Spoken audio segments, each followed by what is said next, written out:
Hi everyone, my name is Esther and this is my birth story.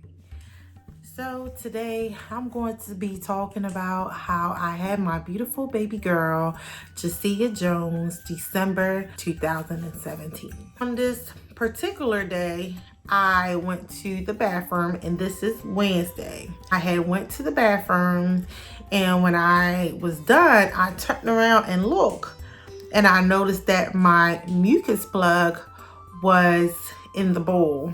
So then I was just like, oh my God, my mucus plug came out. So then I started screaming, calling everybody, calling my mom and my brother and, the father of my child. I was like, yes, my mucus plug came out. That means the baby is going to come really, really, really soon. So that was a Wednesday. So on Saturday, I was at work, and of course, Wednesday, Thursday, Friday, I continued to work, but I was majority on my feet a lot. So when that Saturday came, I went to work that morning around like 8 in the morning. I started getting like bad cramps. To my knowledge, I thought it was Braxton Hicks because I never got Braxton Hicks, and they always say that comes before contractions. So my client here that I was doing, my client was like, baby girl, I think you're having contractions. And I was like, well, if I am, I'm not even gonna bother going to the hospital because they're gonna send me back home, only because I'm early and they're so far apart. So this was around 8 in the morning. So when it got closer to like 1 o'clock, they were hitting back to back every 4 minutes, back to back on a dot. So at this point, my client started timing my contractions, and I was still like in the mindset where this baby is not going to come now. So I called my mom and I said, Mom, I'm at work and I'm feeling contractions and I'm in pain and I just want to cry and I just don't know what to do.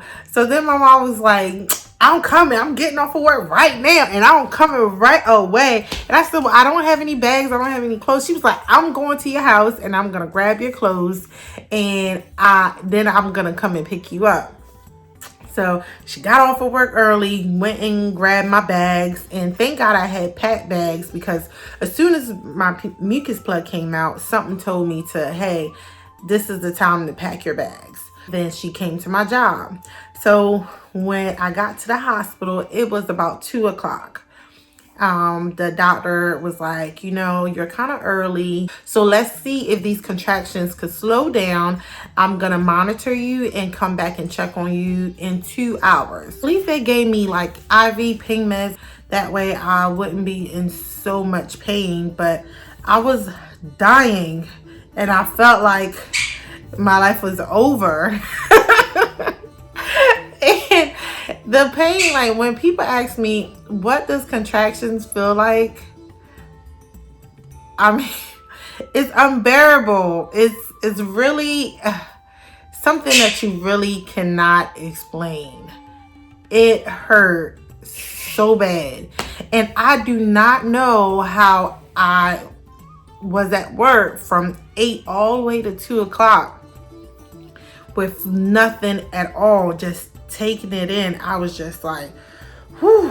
And every time that the contraction came, I had to like completely pause and concentrate, and a tear will come out my eye. That's how bad it hurt. The crazy thing about it is I had one more client to do that day, but I told her, hey, I think I need to go to the hospital and make sure I'm all right, and then I'm gonna call you back and let you know if they send me home, and I'll do your hair later. So if I did do her hair, I would have been having my daughter at the hair salon that day. Yes. So at the time when I got checked at 2 o'clock, I was already 4 centimeters dilated. So fast forward 2 more hours, the doctor had come back in, and at this point, I'm like, I cannot bear it. The baby. In 1 hour, In 1 hour. she's going to have a baby.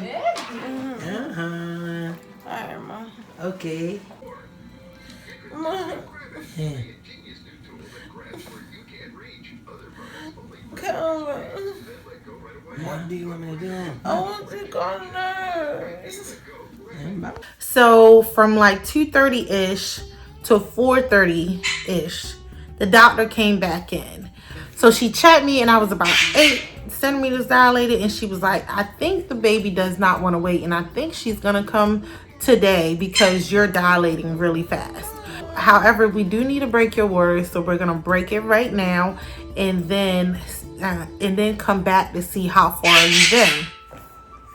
So they broke my water. I was about 8 centimeters.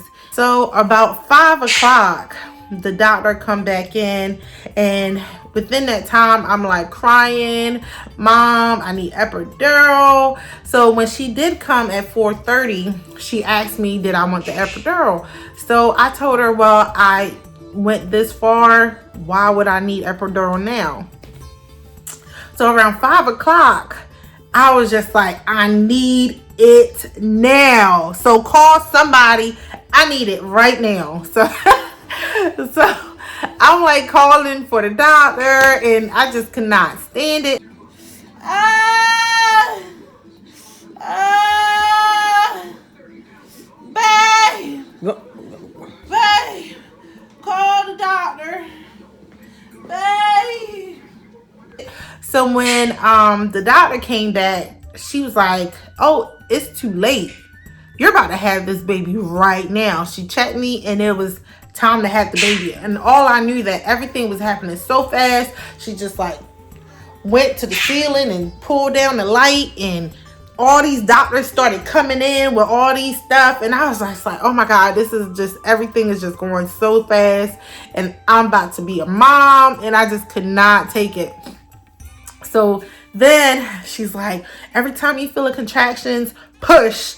And I was just like, oh, this is how you do it. I just thought that you just randomly pushed.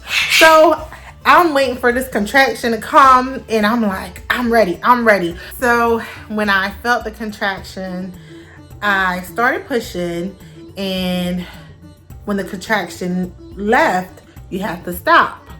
However, of course, I don't listen. So when the contraction stopped, I was still pushing because at that point, I just wanted to do anything to get this baby out. And I was screaming to the top of my lungs, and you know, the father of my child was like, why are you screaming so much? I'm like, you do not know the pain that I'm in, so be quiet right now. Like, so yes, I think I pushed maybe about 3 times, and she finally came out.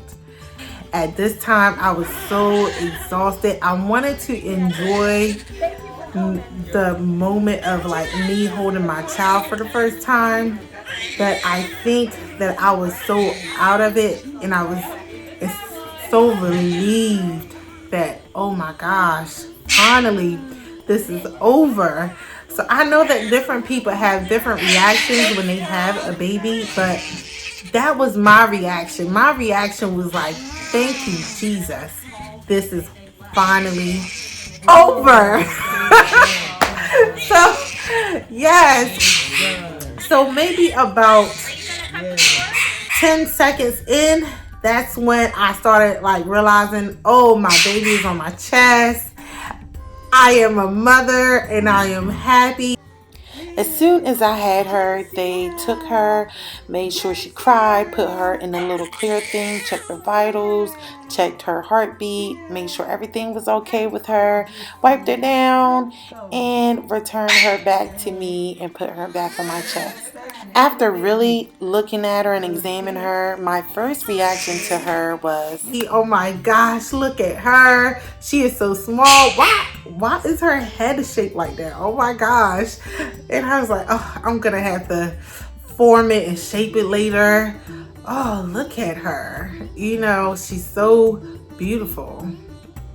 So those were like all my first moments, just looking at her for the first time. And then, I'm not even going to lie, after I was holding her for maybe 2 minutes, I was just like, doctor, can I order my food right now? I am so hungry. I just want to eat. So I literally just had a baby. Within 2 minutes, I'm already putting in the order for a cheesesteak and everything I could possibly think of. And I was like, I want cheesesteak and I want French fries. And how many meals can I order? Can I order more than one? You know, so after that, you know, my food came. I had my baby. It was the best day of my life. So she was born around 5:54 exact. She weighed 5.5 pounds, and it really was the best thing ever. Now, to mind you, she was a late preemie. She was born healthy. However, within 2 days or 3 days in, right before I was about to get discharged, they noticed that she had jaundice. And a lot of babies get jaundice. It doesn't necessarily mean because she was a late preemie that she got it. But jaundice is a liver condition that causes yellowing of a newborn baby's skin and eyes. So she did have to go to the NICU for 2 more days. And I was there for about 5 days total. So seeing just a little tiny baby in the NICU, that was like really, really, really hard for me because she was so tiny. She was under this light and I just cried and cried. But everybody's like, it's going to be okay. She did get discharged. However, when we got home, the percentage was even higher. So by this time, I was really, really scared. Her eyes was really yellow. Her skin was really yellow. So I had to do an in-home treatment. So I had a doctor come in and bring in a billy blanket. So she was wrapped in that billy blanket for about 7 days total at home. So we just kept her in the blanket no matter what we were doing with her, feeding her, everything we did, she was kept in the blanket. So that was her first week of being born. So today she's 2 years old. She just turned 2 in December. She is the happiest little baby that I know. She also have moments where she's always crying, but that is one happy baby, and I'm just so grateful to have her in my life. And I do feel like, you know how mothers always say, oh, this baby changed my life forever. That is a true statement. If you don't feel like your child has changed your life, then I don't know exactly what would change your life. You know, having a baby is like having someone else to love more than yourself. And she definitely gives me that feeling where she fills my heart with so much joy. So enough of talking about that. That is my birth story. I hope that you guys enjoyed. I know that everybody has a birth story. If you had a baby, you definitely had a birth story, and everybody's story is different. So that was my story. I hope you enjoyed it. If you're expecting, congratulations. If you've already had a baby and you're just scrolling to my page and seeing this story, thank you for watching. And I just hope you guys subscribe, and I'll see you guys later. Bye.